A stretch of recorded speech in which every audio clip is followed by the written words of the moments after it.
6 মাস হয়ে গেছে আমি এমপি হয়েছি। আমার কলিগ ধরেন আমার সংসদে 349 জন কলিগ আছেন, আমার এমপি হিসাবে আমার কলিগ আছে। এর মধ্যে প্রাইম মিনিস্টারের কথা আলাদা, উনি সবসময় আমাদের গার্জিয়ান হিসাবে থেকেছেন। ওবায়দুল কাদের সাহেব আলাদা, আমার আওয়ামী লীগের সাধারণ সম্পাদক হিসাবে। বাকি 348 জন মানুষ আমার সহকর্মী। আমি একেবারে বিশ্বাস রেখে বলতে পারি, যাদের সাথে আমি বসে থাকি তারা আমার জন্য, ধরেন এইবারের যে আমার যে হুমকি, এই যে আমার জীবনের হুমকি নিয়ে আমি ধরেন এই গত 1 সপ্তাহ ধরে যে যন্ত্রণায় আমি আছি, দেখেন এই মহান সংসদে আমার কোনো কলিগ কিন্তু আমার পক্ষে দাঁড়ায় একটা কথাও বলে নাই, কিন্তু এই ঠিক উল্টা পাশে আমার এই সুপ্রিম কোর্টের প্রাঙ্গণে আপনারা যারা আইনজীবীরা, আমার মনে হয় না একজনও বাকি আছেন যে আমার পার্সোনালি জিজ্ঞেস করেন নাই যে ভাই আমার কোনো আপনার জন্য কোনো হেল্প লাগবে কিনা। এই জন্য আমি মনে করি যে দেখেন আপনারা আমার সহকর্মীদের চেয়ে আপনারা অনেক বেশি আপন, কারণ আপনারা আমার সহযোদ্ধা, আদর্শের উত্তরাধিকার আমরা সবাই। এটাই আমার সবচেয়ে বড় পাওনা আপনাদের কাছ থেকে।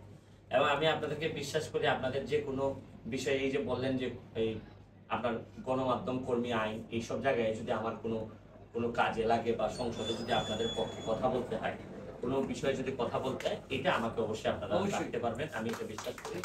আর আরেকটা জিনিস হচ্ছে গিয়ে আপনার এই একটা কথা, ওনার কথা আমার ভালো লাগছে যে সাংবাদিকতার আপনাদেরকে যারা নিয়ন্ত্রণ করেন বা যারা মালিক পক্ষ, তারা দেখা যাচ্ছে যে আপনারা যে কোয়ালিটি, আপনাদের মালিক বা যারা আপনাদের এমপ্লয়ার, তারা কিন্তু এই কোয়ালিটি বা নৈতিকতার স্ট্যান্ডার্ডটা অত না।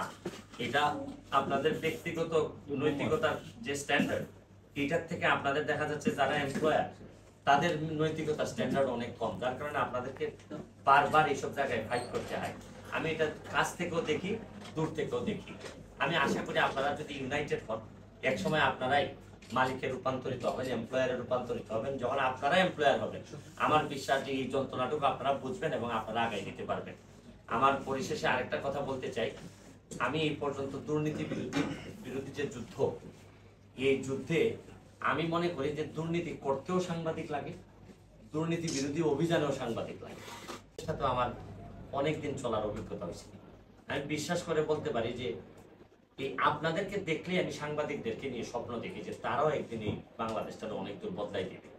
আপনাদের যে নৈতিক স্ট্যান্ডার্ড, আমি সুপ্রিম কোর্টের ব্যাপারে বলতে পারি, অন্য জায়গার কথা বলতে পারি না, যে এলআরএফ বিশেষ করে এইখানে যারা আছেন তাদেরকে আমি পার্সোনালি দেখি, অনেক দিন ধরে দেখি।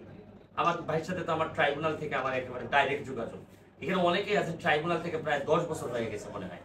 আপনাদের যে নৈতিক স্ট্যান্ডার্ডটা আমি দেখছি, আমি একেবারে ইমপ্রেস। আমার কাছে মনে হচ্ছে যে আপনারা বাংলাদেশের নেতৃত্বে যদি আসেন, বাংলাদেশ কখনো পেছনে ফেলবে না, সামনের দিকে এগিয়ে দেবে।